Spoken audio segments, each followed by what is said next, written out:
오늘 우리에게 주시는 하나님의 말씀은 신약성경 누가복음 18장 1절부터 8절까지 말씀입니다. 허락하신 말씀을 봉독하겠습니다. 예수께서 그들에게 항상 기도하고 낙심하지 말아야 할 것을 비유로 말씀하여 이르시되, 어떤 도시에 하나님을 두려워하지 않고 사람을 무시하는 한 재판장이 있는데, 그 도시에 한 과부가 있어 자주 그에게 가서 내 원수에 대한 나의 원한을 풀어주소서 하되, 그가 얼마 동안 듣지 아니하다가 후에 속으로 생각하되, 내가 하나님을 두려워하지 않고 사람을 무시하나 이 과부가 나를 번거롭게 하니 내가 그 원한을 풀어주리랴. 그렇지 않으면 늘 와서 나를 괴롭게 하리라 하였느니라. 주께서 또 이르시되, 불의한 재판장이 말한 것을 들으라. 하물며 하나님께서 그 밤낮 부르짖는 택하신 자들의 원한을 풀어주지 아니하시겠느냐? 그들에게 오래 참으시겠느냐? 내가 너에게 이르노니 속히 그 원한을 풀어주시리라. 그러나 인자가 올 때에 세상에서 믿음을 보겠느냐 하시니라. 아멘. 최근에 세계 종교에 관련된 통계 자료를 보게 되었는데, 흥미로우면서도 또 우려할 만한 사실을 알게 되었습니다. 1970년과 2020년을 비교해 볼 때 전 세계적으로, 이거 약간의 좀 의외의 결과라고 할 수도 있는데, 어떤 종교이든지 간에 다 합하여서 종교를 가진 사람의 비율이 다소간 증가했다고 합니다. 그래서 1970년에는 전 세계 인구의 82%가 어떤 종교든지 종교를 가지고 있었는데, 2020년에는 그 비율이 90%로 늘어나게 되었습니다. 그 중에서 기독교의 비율의 변화는 매우 미미한데, 1970년에 세계 인구의 33.2%가 기독교인이었는데 2020년에는 정확하게 3분의 1, 그러니까 33.3%가 기독교인이라고 합니다. 그런데 여기서 말하는 기독교인이란 개신교, 가톨릭, 정교회 등을 다 포함한 그런 수치입니다. 그러면은 어떻게 해서 그 숫자의 변동이 생겼는가? 지난 30년 동안 가장 많은 성장세를 보인 것은 이슬람교인데, 전 세계 인구의 15.6%에서 23.9%로 증가했다고 합니다. 반면에 무신론자들, 불가지론자들, 어떤 종교도 믿지 않는 사람들의 숫자는 19.2%에서 10.7%로 줄어들게 되었습니다. 기독교 인구의 비율은 전체적으로 보면 거의 달라진 것이 없는데, 그러나 또 그 구성면에서 보면 많은 변화가 있었습니다. 전통적인 서구교회, 유럽과 미국의 교회는 정체 혹은 감소세로 돌아선 것에 비해서 아프리카와 아시아에서 큰 성장을 이루었기 때문입니다. 그래서 이제 아시아와 아프리카에 있는 기독교인의 수를 다 합하면 모두 15억 명가량이 되는데, 이 숫자는 전 세계 기독교인 숫자인 25억의 3분의 2에 가까운 그런 숫자가 되는 것입니다. 그래서 기독교 세계의 어떤 중심지가 지금 이동하고 있다, 그런 이야기들도 우리가 듣게 됩니다. 그런데 이 통계를 우리나라의 종교 인구 변화와 비교해 보면 이야기가 좀 달라집니다. 우리나라에서는 종교 인구가 증가를 해오다가 이미 다시 감소세로 바뀌었기 때문입니다. 그래서 비교적 최근에 두 번의 통계를 보면은 2005년에는 나는 아무런 종교가 없다라고 대답한 사람이 46.9%였는데 2015년 통계에서는 56.1%로 10%가량이 오히려 늘었습니다. 그리고 개신교 인구는 정체 혹은 감소세에 있는 것으로 그렇게 분석이 되고 있습니다. 이런 자료들은 우리나라의 종교의 사회적인 지위가 개발도상국이나 어떤 피선교지라고 우리가 부르는 그런 나라들보다도 서구 사회와 더 유사한 형태로 변화하고 있다는 것을 우리에게 알려주고 있습니다. 이런 추세는 우리나라가 최근에 종교적인 관심에 있어서 큰 변화를 겪고 있다는 것을 또 보여주는 것이기도 합니다. 그런데 이렇게 외적으로 드러나는 수치성으로 확인할 수 있는 그런 변화들 외에도 사실 신앙생활의 실제적인 내용면에 있어서 사실 그동안 우리에게 눈에 띌 만한 그런 변화들이 일어나고 있지 않는가라는 생각을 하곤 합니다. 신앙생활의 가장 큰 두 축은 무엇인가? 그것은 언제나 어느 시대에나 말씀과 기도, 성경 말씀과 기도라고 할 수가 있습니다. 그런데 이제 성경에 대한 관심에 있어서는 사실 어떤 면에서는 오히려 더 커지고 있다고 할 수 있습니다. 성경 통독이 하나의 운동처럼 확산이 되고 있기도 하고, 성경을 이해하는 데 도움이 되는 그런 많은 책들이 새롭게 출간이 되는 것도 봅니다. 그래서 저는 진지한 신앙인들에게 있어서는 성경을 읽는 시간, 또 성경에 대한 지식의 면에서 볼 때 이전 세대 그리스도인들에 비해서 더 나아지면 나아졌지 부족하지 않을 것이다 라는 그런 생각을 하곤 합니다. 그런데 기도에 있어서는 이야기가 좀 달라집니다. 과거에 우리나라는 뜨거운 기도로 잘 알려져 있었고, 그래서 수요 예배, 금요 철야, 또 찬양 예배, 새벽 기도회가 크게 부흥을 했었고, 또 전국 방방곡곡에 계속해서 기도원들이 새롭게 세워졌습니다. 그런데 지금은 그런 열정을 전혀 찾아볼 수가 없습니다. 예배 드리는 사람이 없어서 찬양 예배를 없었다, 금요 철야를 없었다, 수요 예배 시간을 오전으로 옮겼다, 새벽 기도 시간을 늦췄다, 아니 우리는 저녁 기도회로 바꿨다, 뭐 이런 이야기들을 목사님들을 만날 때마다 자주 듣게 됩니다. 많은 기도원들이 운영난을 겪고 있고 아마도 최근에는 더욱 심할 것입니다. 물론 이러한 경향에서 우리 교회도 결코 예외가 아닙니다. 예전에 기도가 뜨거울 때는 기도를 통해서 신앙의 체험에 대해서 얻었던 신앙의 체험에 대해서 많은 간증들이 교회 안에 늘 있었습니다. 그런데 어느 순간에서부터인가 그런 간증이 교회 안에서 점점 줄어들게 됩니다. 기도의 제목은 점점 추상적이 되어가고, 기도한다는 말은 그냥 교인들 사이에서 의례적으로 통용되는 말처럼 되어가고 있습니다. 이런 현상의 원인이 무엇인가? 어떤 면에서 보면 기도의 열정을 잃어가면서 기도해도 별로 응답되는 것이 없더라, 기도해도 별로 달라지는 것이 없더라 하는 그런 경험들이 쌓여가고 있기 때문이 아닌가라는 생각을 해봅니다. 어느 것이 뭔지인지 모르겠습니다. 열정이 식어서 응답을 받지 못한 것인지, 응답을 받지 못해서 기도에 대한 열정이 식은 것인지, 그것은 잘 모르겠지만 좀 다르게 표현하자면, 기도한다고 내가 더 잘 살게 되는 것도 아니더라, 기도한다고 뭐 사람들이 더 많이 착해지는 것도 아니더라, 그런 일종의 부정적인 경험들이 쌓여가고 있는 것은 아닌가라는 그런 우려를 하게 되는 것입니다. 오늘 본문은 우리의 기도의 생활에 대해서 도전하시고 경종을 울리시며 또 교훈을 주시는 예수님의 비유의 말씀을 듣게 됩니다. 오늘 본문은 예수님이 이 비유를 말씀하신 목적을 분명하게 기록하고 있습니다.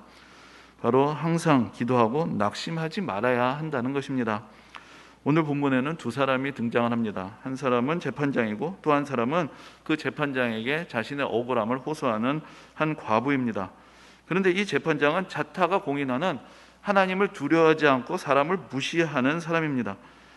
그래서 이런 사람에게 사실 공정한 재판 자체를 기대하기 힘든 그런 부패한 재판장인 것입니다. 그런데 반면에 이 과부는 매우 절박한 사정을 가지고 있습니다. 그 구체적인 사정은 성경에 나와 있지 않은데 원수에 대한 원한이라고만 표현이 되고 있습니다. 그리고 그 당시에 이렇게 법적인 문제에 있어서 여성의 발언권을 별로 중요하게 여기지 않았기 때문에 이렇게 이 여인이 직접 나서고 있는 것을 보게 되면은, 이 여인에게는 곁에서 도와주면서 이 여인의 입장을 대변해 줄 만한 가까운 친척도 한 사람은 없었구나. 그래서 이 여인이 얼마나 절박한 처지에 있었는가를 우리가 더 깊이 생각을 해볼 수 있습니다.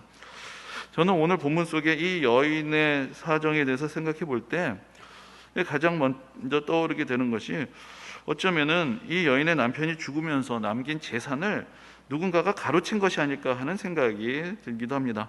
이 여인은 외롭게 자라났고 가까운 친척도 없었고 남편 하나 의지하고 살았는데 그 남편이 세상을 떠났고 그 남편이 남긴 것마저 누군가가 가로채 갔기 때문에 그야말로 절망적인 상황에 있었던 것은 아니겠는가 하는 것입니다. 이런 생각이 드는 것은 아까도 말씀드렸지만 이 여인이 자신이 의지할 사람이 없이 직접 재판장을 만나고 있는 것이고, 또 사실 물론 좋은 방법이 아니지만 그래도 이 여인이 조금이라도 경제적인 여유가 있다면은 이 부패한 재판장을 움직일 수 있도록 뇌물이라도 건넬 수 있을 텐데, 이 여인에게는 아무런 수단도 없었던 것을 보면은 그런 사정이 있었던 것이 아니겠는가라는 그런 생각을 해보는 것입니다. 그런데 이 여인은 이런 절망적인 상황 속에서도 결코 포기하지 않았습니다. 그래서 그녀가 할 수 있는 유일한 방법을 사용하게 됩니다. 그야말로 밤낮으로 재판장을 찾아가서 자신의 처지를 호소하며 어떤 면에서는 괴롭히는 것입니다. 오늘날로 말하자면 맨날 전화를 걸고, 전화를 받지 않으면 맨날 문자를 하고, 문자도 읽지 않고 차단을 하면은 매일 집 앞에 가서 출근할 때마다 자신의 억울함을 호소하는 것입니다. 그야말로 밤낮으로 부르짖었습니다. 그래서 결국 이 불의한 재판관이 내가 이 여인의 원한을 풀어주지 않으면 도저히 못 살겠다라고 생각하는 그런 지경까지 이르게 된 것입니다. 예수님은 이 비유를 통해서 우리가 어떤 자세를 가지고 기도해야 하는지를 가르쳐 주십니다. 앞에서 말씀드린 대로 항상 기도하고 낙심하지 않는 본보기로 이 여인의 이야기를 들려주신 것입니다. 그러므로 이 비유는 사실은 주제가 분명해서 이해하기 그렇게 어려운 것은 아니지만, 그러나 이 비유는 다른 면에서 또 우리에게 좀 걸림돌이 되는 내용들을 담고 있습니다. 이 비유가 기도에 대한 비유라면 그럼 이 여인은 기도하는 사람이 될 것이고 저 불의한 재판관은 하나님이 될 것입니다.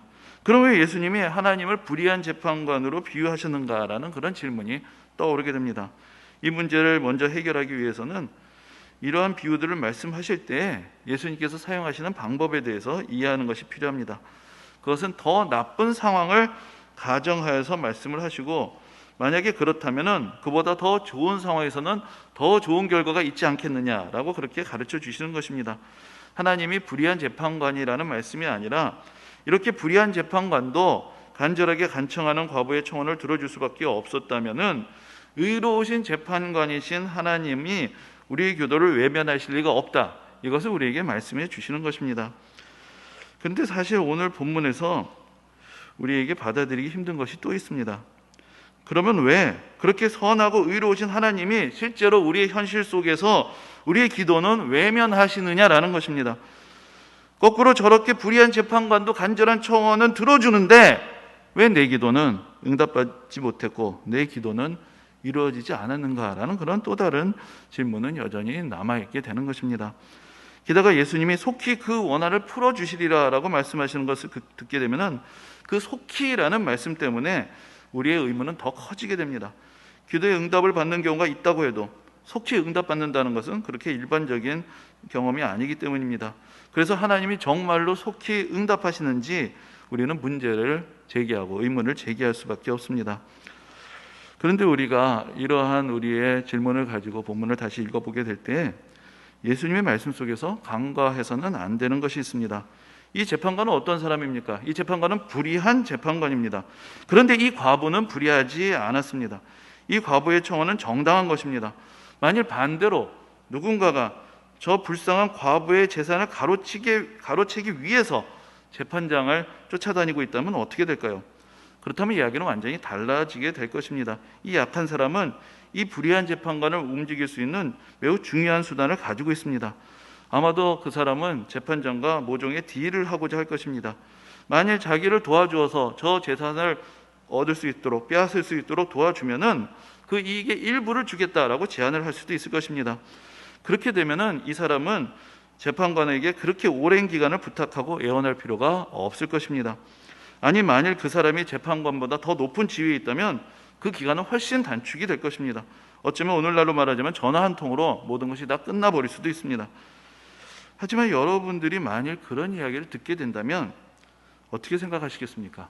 그렇게 되어서는 안 된다라고 이야기하시지 않겠습니까? 그런 요청은 들어줘서는 안 되는 것이고 저런 사람들이 쉽게 이익을 보게 되는 그런 일들은 있어서는 안 된다라고 그렇게 생각하게 되시지 않겠습니까? 사실 여기에서 문제가 발생하는 것입니다.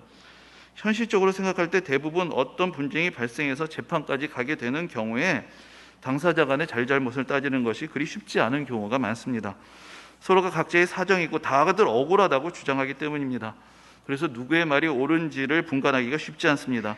그래서 재판까지 가게 되는 것이고 또 최종적인 판결에 이르게 되는 데에도 수년의 시간이 흐르는 경우가 많습니다. 기도란 무엇일까요? 기도는 우리들 자신을 하나님 앞에, 의로우신 하나님의 재판정 앞에 세우는 것입니다. 거기서 우리는 우리의 간절함을 호소할 수도 있겠지만 우리의 억울함을 하나님 앞에서 강변할 수도 있겠지만 그러나 또한 우리들 자신이 사실은 불의한 사람이었을 수도 있다는 것을, 우리의 요구가 정당하지 않았다는 것을 깨닫게 될 수도 있습니다. 예수님이 말씀하시는 기도는, 성경이 가르쳐주는 기도는 자기 중심적인 세계에서 오직 간절함이라는 무기만을 휘두르면서 내가 간절하게 바라면 온 우주가 나를 도와준다는 그런 것을 말하는 것이 아닙니다. 기도의 주권은 나에게 있지 않습니다. 기도의 주권은 하나님께 있습니다. 우리의 모든 기도는 하나님 앞에서 분별이 되어야 하는 것이고 우리들 자신이 어떤 존재인지 내 스스로 판단하는 것이 아니라 하나님 앞에서 깨달을 수 있어야 하는 것입니다. 거울을 바라보면서 거울아 거울아 이 세상에서 누가 가장 예쁘니 하고 물으면 어떻게 되겠습니까? 그 거울은 당연히 우리 자신의 모습을 보여줍니다. 그러나 진정한 마법의 거울은 우리의 모습이 얼마나 추한지를 보여줄 것이고 우리가 얼마나 불의한지를 보여줄 것이고 우리 앞에 진정한 아름다움이 무엇인지를 보여줄 것입니다. 우리의 기도는 우리를 그러한 진실의 거울 앞에 세우는 것입니다. 어쩌면 우리가 끝까지 기도하지 않는 것은 그 판결이 두렵기 때문인지도 모릅니다. 내가 틀렸다는 것, 내가 잘못됐다는 것, 내가 옳지 않다는 것을 인정하고 싶지 않기 때문에 저 과부처럼 끝까지 간절하게 매달리지 못하는 것입니다. 적당히 물러서면서 그래도 내가 옳다라고 강변하면서 우리가 옳다고 생각하는 대로 계속해서 살아가고자 하는 것이 아니겠습니까? 그리고 우리가 기도에 대해서 가지는 또 한 가지 오해가 있습니다. 물론 우리가 정당할 때도 있습니다. 우리가 구하는 바가 옳을 때도 있습니다. 그리고 또한 우리의 사정이 그렇게 절박하지 않을 수도 있습니다. 우리가 목적하는 것을 이루기 위해서 여러 가지 다른 수단과 방법이 있는 경우들도 있을 것입니다. 그런 상황 속에서 기도하는 것을 택할 때에는 기도가 우리의 수고와 노력을 줄여줄 수 있는 지름길이라고 생각하기 때문입니다. 기도가 우리가 원하는 것을 얻을 수 있는 시간을 단축해 줄 수가 있고 우리가 얻기까지 기울여야 하는 노력을 줄여줄 수 있다고 생각하면서 기도합니다. 그래서 별로 기도해서 효과가 신통치 않다고 생각하면 그러면 기도를 하지 않게 되는 것입니다. 이렇게 생각할 때 기도하는 것은 거꾸로 게으른 것이 되고 아무것도 하지 않겠다는 것으로 이해되기도 합니다. 내가 부자가 되게 해달라고 기도하는 것은 내가 성실하게 일하지 않겠다라는 그런 뜻이 되어버릴 수 있는 것입니다. 적어도 남들보다 더 적게 일하면서 더 많은 것을 얻겠다는 생각이 될 수 있습니다. 그래서 그런 사람들의 모습을 보면서 어떤 사람들은 기도하는 것에 대해서 별로 흥미를 갖지 않게 되기도 합니다.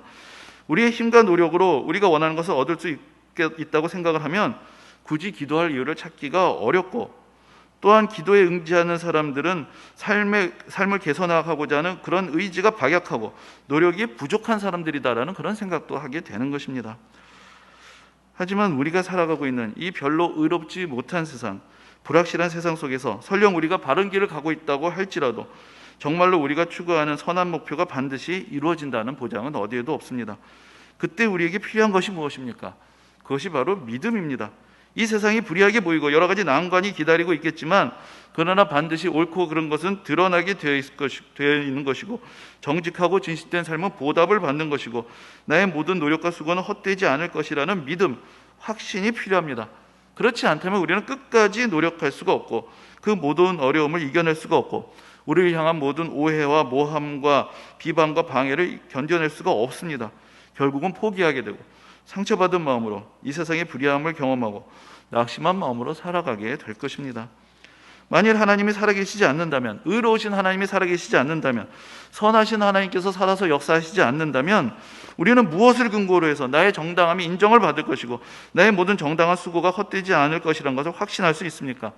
이 우연과 불확실이 가득한 세상에서 부정과 불의가 그치지 않는 세상에서 우리가 의롭다 해도 우리가 옳다고 해도 그 의로움, 그 올바름은 누가 알아주는 것이고 누가 보상해 주는 것이고 우리가 낙심하지 않고 포기하지 않도록 우리의 최선을 다할 수 있도록 누가 우리를 붙들어 주는 것입니까?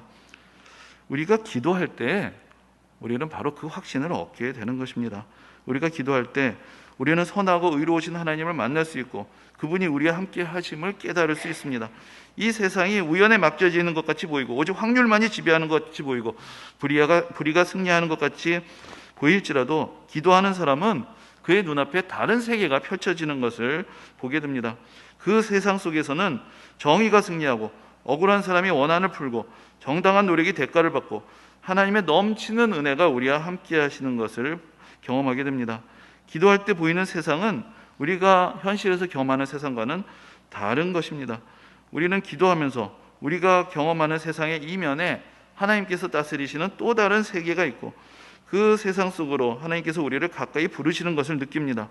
그래서 우리는 낙심하지 않고 그래서 우리는 좌절하지 않고 우리는 끝까지 견디며 우리 인생을 더 가치 있고 보람 있는 결실을 위해서 아낌없이 내어 바칠 수가 있는 것입니다. 그러므로 기도는 우리의 노력과 수고를 절약하는 방법이 아니라 오히려 우리가 전적으로 우리의 모든 것을 헌신할 수 있도록 우리에게 확신을 주는 것입니다. 기도하는 사람만이 끝까지 갈 수 있습니다. 기도하는 사람만이 낙심하지 않고 중단하지 않을 수 있습니다. 기도하는 사람만이 이 세상을 살면서도 하나님의 나라를 경험할 수가 있는 것입니다. 그리고 성경에서 말하는 이 속히라는 표현에 대해서도 우리에게 조금은 더 깊은 성찰이 필요합니다. 그 속히라는 말은 성경에서 대부분 하나님의 시간을 가리키는 것입니다. 예수님은 속히 다시 오신다고 말씀하셨습니다. 그러나 우리는 아직도 예수님을 기다리고 있습니다. 속히라는 말은 하나님께서 보시기에 충분히 빠른 시간, 가리키는 것입니다. 하나님이 정하신 때라는, 하나님 앞에서 가장 빠른 때를 기다리며 하나님이 기뻐하시는 길이라는, 하나님께서 정하신 최선의 지름길을 따라서 살아가는 것을 의미합니다. 우리의 시간을 내려놓고 하나님의 시간을 받아들이게 되는 것을 말하는 것입니다. 오늘날에도 천문학자들과 물리학자들은 이 세상에 서로 다른 시간의 흐름이 존재한다고 우리에게 가르쳐 줍니다. 시간의 흐름은 이 우주 속에서 절대적이지 않고 상대적입니다. 신비하게도 이 시간의 흐름이란 것은 우리가 움직이는 속도하고 관련이 되어 있습니다. 더 빠르게 움직일수록 시간은 더 천천히 흘러갑니다. 우리가 빛의 속도로 움직이게 된다면 시간은 정지하게 됩니다. 그래서 만일 우리가 언젠가 먼 훗날에 빛의 속도에 가깝게 움직이면서 우주여행을 다녀올 수 있다면 우리에게는 잠깐만의 시간이 흘렀을 뿐인데, 그러나 지구에서는 수십 년, 수백 년의 시간이 흘러갈 수가 있습니다. 어쩌면 우리의 인생길이란 것은, 우리의 신앙의 여정이란 것은 하나님의 시간과 우리의 시간이 다르다는 것을 뼈저리게 느껴가는 과정인지도 모르겠습니다. 우리의 속기와 하나님의 속기가 다르다는 것을 절감하면서 우리가 아무리 다급할지라도 하나님의 때를 기다릴 수 있는 그런 연단의 시간을 갖게 되는 것입니다. 우리가 처음 기도할 때는 기도를 통해서 우리의 시간 속으로 하나님을 끌어올 수 있다고 생각합니다. 내가 간절히 기도할수록 우리는 우리의 시간 속으로 하나님을 빨리 끌어오려고 합니다. 그러나 사실 기도는 하나님의 시간 속으로 우리가 들어가는 것입니다. 처음에 기도할 때는 기도할 내용도 별로 없고 기도하는 시간이 매우 길고 지루하게 느껴지기도 합니다. 그러나 정말로 깊이 기도하게 되면, 정말로 하나님을 깊이 만나게 되면 우리는 정지해 있으면서 우리의 물리적인 움직임에는 아무런 변화가 없고 어떤 속도의 변화가 없으면서도 우리는 시간의 흐름이 달라지는 것을 경험하게 됩니다. 잠시 기도했을 뿐인데 어느새 많은 시간이 지나 있는 것을 발견하게 되는 것입니다. 성경은 우리에게 영생에 대해서 약속을 합니다. 영원한 생명에 대해서 이야기를 합니다. 우리가 하나님의 나라에서 영원하게 살게 될 것이라고 그렇게 가르쳐 줍니다. 그런데 그 영원이라는 시간은 무한정 길고 지루하게 느껴지는 시간을 말하는 것이 아닙니다.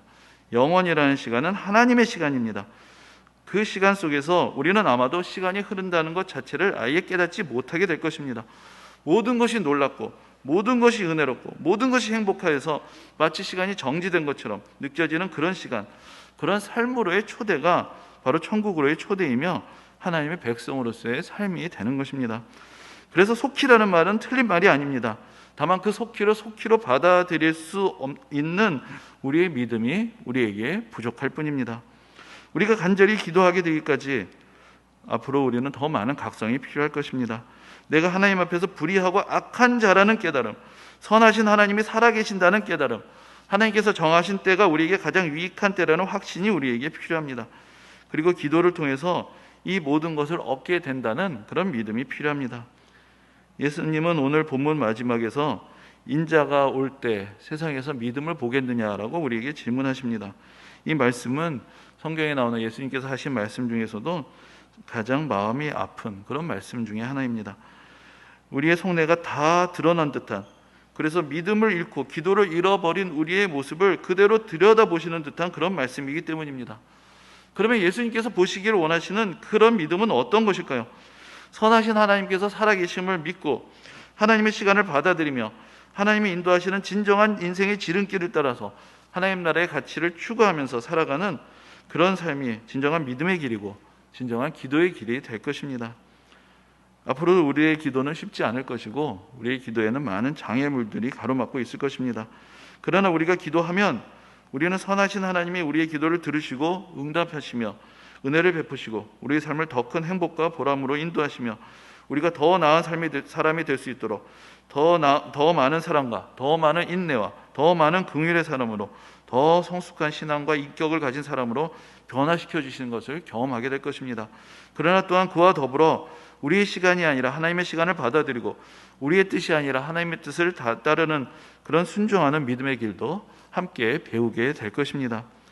우리가 낙심하지 않고 기도한다면, 우리가 끊임없이 기도의 도전을 그치지 않는다면 우리의 모든 것을 아시고 우리를 기다리시고 우리를 맞아주시고 우리에게 가장 좋은 것을 주시는 우리의 아버지 하나님을 만날 수가 있습니다.